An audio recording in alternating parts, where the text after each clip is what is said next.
എല്ലാവർക്കും നമസ്കാരം. ഞാൻ ഇന്നൊരു നെല്ലിക്കക്കറിയാണ് ഉണ്ടാക്കുന്നത്. നെല്ലിക്ക കൊണ്ടുള്ളൊരു അച്ചാറാണ്. അപ്പോൾ അച്ചാറിന് വേണ്ടിയിട്ട് നെല്ലിക്ക നന്നായിട്ട് എണ്ണയിൽ വറുത്തെടുത്തിട്ടുണ്ട്. പിന്നെ ഇതിലേക്ക് ചേർക്കുന്ന പൊടികളൊക്കെ മുളക് പൊടിയും ഉലുവപ്പൊടിയും കായത്തിൻ്റെ പൊടിയാണ്.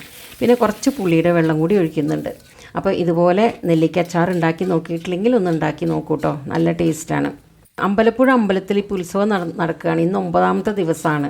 ഇന്നത്തെ ഒരു പ്രധാനപ്പെട്ട ചടങ്ങാണ് നാടകശാല സദ്യ എന്ന് പറയുന്നത്. നാടകശാല എന്ന് പറയുന്നത് ക്ഷേത്ര കലാരൂപങ്ങളൊക്കെ അവതരിപ്പിക്കുന്ന സ്ഥലം. പണ്ട് ക്ഷേത്ര ജീവനക്കാർക്ക് മാത്രമായിരുന്നു നാടകശാലയിൽ ഈ സദ്യ കൊടുത്തിരുന്നത്. എന്നാൽ ഇന്ന് ഭക്തർക്കെല്ലാം ഈ സദ്യ കഴിക്കാം. വളരെ പ്രത്യേകതകളുള്ളൊരു സദ്യയാണ് നാടകശാല സദ്യ. ഈ സദ്യ തുടങ്ങുന്നതിന് മുന്നോടിയായിട്ട് നമ്മൾ ഉത്സവത്തിനൊക്കെ കൊടിയേറുന്നത് പോലെ വാദ്യാഘോഷങ്ങളുടെ അകമ്പടിയോടെ വഞ്ചിപ്പാട്ടൊക്കെ പാടിയിട്ട് ഓം നമോ ഭഗവതേ വാസുദേവായ എന്നെഴുതിയിട്ടുള്ള വലിയൊരു പപ്പടം, പഴക്കൊല, ഇത് രണ്ടും നാടകശാലയുടെ മുമ്പിൽ കെട്ടിത്തൂക്കും. എന്നിട്ടാണ് ഈ സദ്യ തുടങ്ങുന്നത്. അമ്പലപ്പുഴ പാൽപ്പായസം അടക്കം 41 കൂട്ടം വിഭവങ്ങളുള്ളൊരു സദ്യയാണ്. അതുപോലെ വിഭവങ്ങളൊക്കെ മൺപാത്രങ്ങളിലാക്കിയിട്ടാണ് വിളമ്പാനായിട്ട് നാടകശാലയിലേക്ക് കൊണ്ടുവരുന്നത്. ഇനി ഇതിനൊക്കെ പുറമെ സദ്യ കഴിഞ്ഞിട്ടുള്ള കാര്യമാണ് ഏറ്റവും രസകരമായിട്ടുള്ളത്. സദ്യ കഴിഞ്ഞ് ആളുകൾ ഇലയെടുത്തിട്ട് തലങ്ങും വിലങ്ങും ഓടും. ആ ഓട്ടത്തിനിടയ്ക്ക് അങ്ങോട്ടും ഇങ്ങോട്ടും ചോറൊക്കെ വാരി എറിയും. അങ്ങനെ ആ നാടകശാല തന്നെ അലങ്കോലമാക്കും.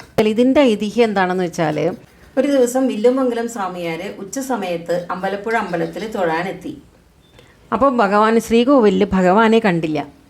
വില്ലുമംഗലം സ്വാമിയാർക്ക് ഭഗവാനെ കാണാനും സംസാരിക്കാനൊക്കെ കഴിവുള്ള ആളാണല്ലോ. സ്വാമിയാരാകെ പരിഭ്രാന്തനായി. ഭഗവാൻ എവിടെയെന്ന് പറഞ്ഞ് കണ്ണാന്ന് വിളിച്ച് അവിടെയൊക്കെ അന്വേഷിച്ചു. അപ്പോൾ നാടകശാലയിൽ ക്ഷേത്ര ജീവനക്കാർ ഇരുന്ന് ഊണ് കഴിക്കുന്നുണ്ട്. അപ്പോൾ അങ്ങോട്ട് നോക്കിയപ്പോൾ അവിടെ ഇതാ കണ്ണൻ നിന്ന് നെയ്യ് വിളമ്പുന്നു. വിളമ്പുകാരുടെ കൂടെ കണ്ണൻ നെയ്യ് വിളമ്പുകയാണ്. ഇത് കണ്ടപ്പോൾ സ്വാമിയാർക്ക് അങ്ങനെ അത്ഭുതം തോന്നി. എന്നിട്ട് സ്വാമിയാർ കണ്ണാ എന്ന് വിളിച്ചിട്ട് നാടകശാലയിലേക്ക് അങ്ങോട്ട് ഓടിച്ചെന്നു. അപ്പോൾ തന്നെ ഭഗവാൻ അവിടുന്ന് അപ്രത്യക്ഷമായി. അപ്പോൾ വില്ലുമംഗലം സ്വാമിയാർ ഭഗവാന്റെ പിന്നാലെ ഓടി. ഇത് കണ്ടിട്ട് ഈ ഊണ് കഴിച്ചുകൊണ്ടിരിക്കുന്ന എല്ലാവരും ഊണൊക്കെ അവിടെ ഉപേക്ഷിച്ചിട്ടിട്ട് അവരും സ്വാമിയാരുടെ പിന്നാലെ ഓടി. അങ്ങനെ എല്ലാവരും കൂടി ഒരുമിച്ച് എഴുന്നേറ്റ് ഓടിയപ്പോൾ ചോറൊക്കെ അങ്ങോട്ടും ഇങ്ങോട്ടും തെറിച്ചു, ഇലയൊക്കെ ചവിട്ടിക്കൂട്ടി. ഈ ഒരു സംഭവത്തിൻ്റെ ഓർമ്മയ്ക്കായിട്ടാണ് ഈ നാടകശാല സദ്യ ദിവസം ആളുകൾ ഇലയെടുത്തിട്ട് അങ്ങോട്ടും ഇങ്ങോട്ടും ഓടുന്നതും ചോറ് വാരി എറിയുന്നതും ഇപ്പോഴും നടത്തിപ്പോരുന്നത്.